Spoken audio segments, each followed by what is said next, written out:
Aí vamos ao pai. Não é aquela relação religiosa, né, do pai, mas vamos ao pai agora. O pai.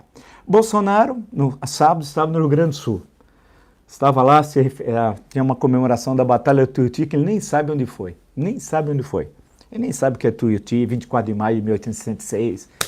Não sabe nada. Ele não sabe nada. E desafio você. Você não sabe nada de história militar, não sabe nada. Nada. Você é a personificação da ignorância. E pior que tem satisfeito ser ignorante. Tu és um ignorante. Não sabe nada. Inclusive, desafio. Já tive com ele, mas fica outra vez. Debatendo história militar brasileira. Não sabe.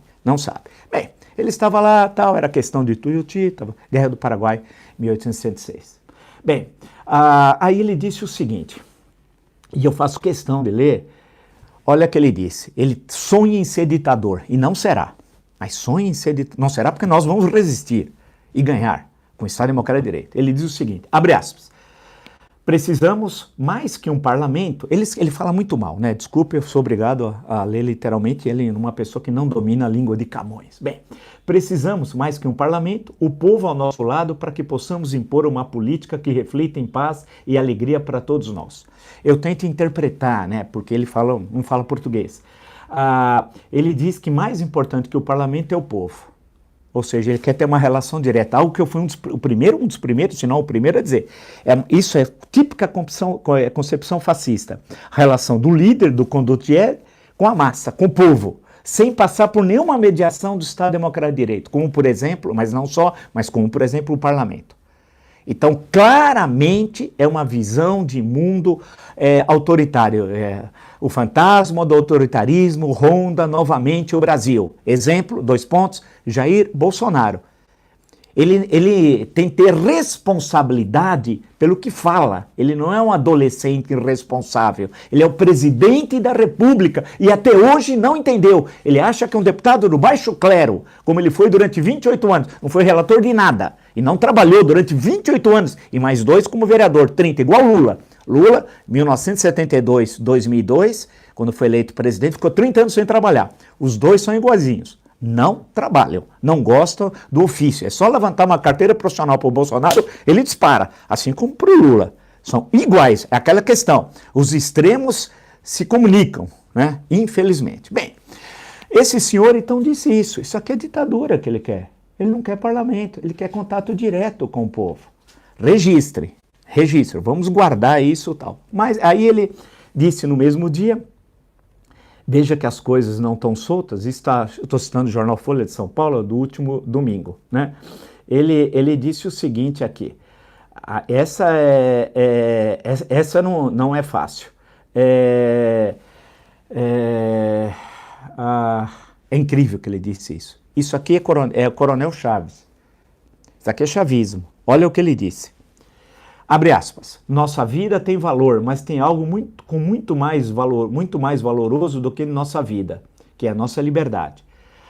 Ele escreve muito, ele fala muito mal, né? Péssimo, mas tudo bem, eu estou me esforçando.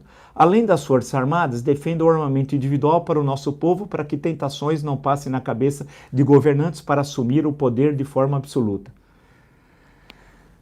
Ou seja, ele está dizendo o seguinte, que agora ele quer criar milícias.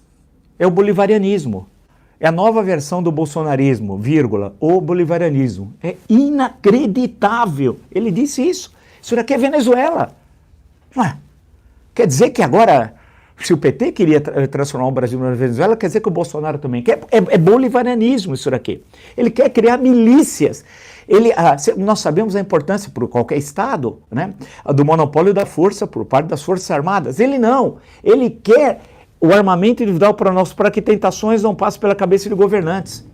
Ou seja, ele está propondo criar milícias.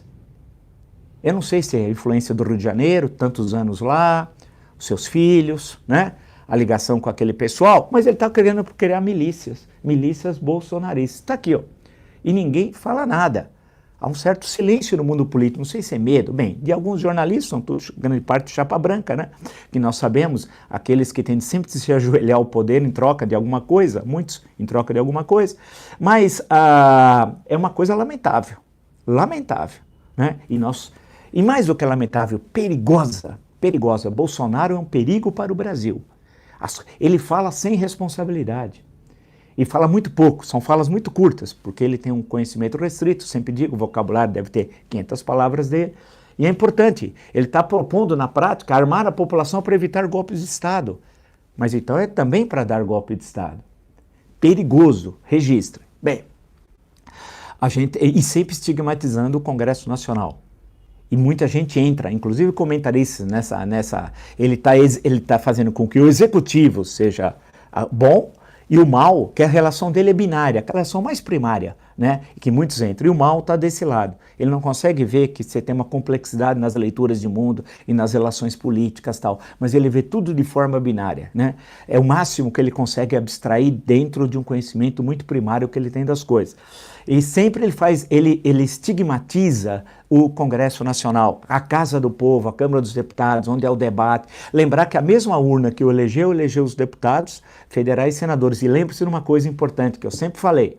Não falavam que as urnas estavam fraudadas, as urnas eletrônicas? Cadê a fraude? Esqueceram do assunto, né? Vocês percebem como é que se cria? Aquelas teorias conspirativas? Ninguém mais fala nisso, né? Bastou eleger o Bolsonaro e esqueceram do assunto.